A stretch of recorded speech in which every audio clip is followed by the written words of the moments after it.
Hello there everybody, new day, new story to tell. Today I will use a voiceover using our national language, that is Tagalog. Because I will do the dish that is very famous in the Philippines, especially in our city in Iloilo. So yeah, come and join me to make this appetizer that is made of radish.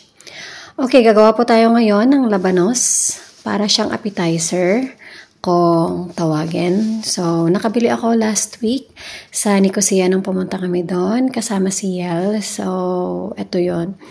Nasa 6 siya na piraso. So, yung gagawin natin is tatanggalan lang natin siya ng balat gamit ang peeler at saka gagawin natin siyang maninipis gamit din ang peeler after ko itong mahugasan. Okay, so bago yan, gumawa na pala ako or nagluto na pala ako ng ni-roast ko lang yung yung isdang dilis, yung maliliit. Kasi ito talaga yung nagpapasarap. Kasama na yung bagoong mamaya. Ipapakita ko sa inyo isa-isa. And then, after nito is yung pinaka-highlight is i-combine ko lang lahat-lahat ng mga ingredients na aking ilalagay sa ating labanos. So, ito na.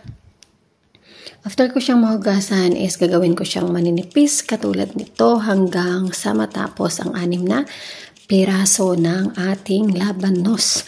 Alam ko lahat ng mga OFW, lahat ng mga Pilipino is alam yung dish na ito at talagang napakasarap ng dish na ito pag nasa ating harapan sa lamesa. Nakakatakam talaga. Mga ilang rice na naman yung mauubos natin ito sa mesa. So after nga nitong gamit ko ng peeler para maging manipis siya, is nilagyan ko na siya ng salt, tsaka yung ating suka or vinegar. Then after that is kinuyumos ko na siya or para matanggal talaga yung tubig niya.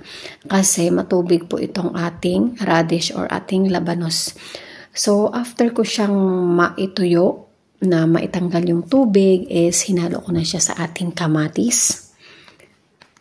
And then, nilagyan ko na rin siya ng white onion. Pwede po kayong gumamit ng red onion dito. Isa din po ito sa pinaka-importanteng ingredients. Then, after nito is ilalagay na natin ang ating hiniwa na rin na green chili and spring onion. Then, combine lang. Mekos-mekos po natin. Then, yung ating bagoong po na i-prepare is nilagay ko muna sa isang lalagyan. Then, nilagyan ko ito ng suka. Ayan. Para po is makombine ko siya ng talagang even siya sa ating labanos. Ayan. So, mekos-mekos ulit para maging masarap siya. And ito na yung ating ni-roast na dilis na maliliit. Talaga napakasarap nito. I-combine sa labanos. Then, naglagay din po pala ako dito ng magic sarap at konting asukal. Then, nagdagdag ulit ako ng salt. Yan lang po. Bye for now!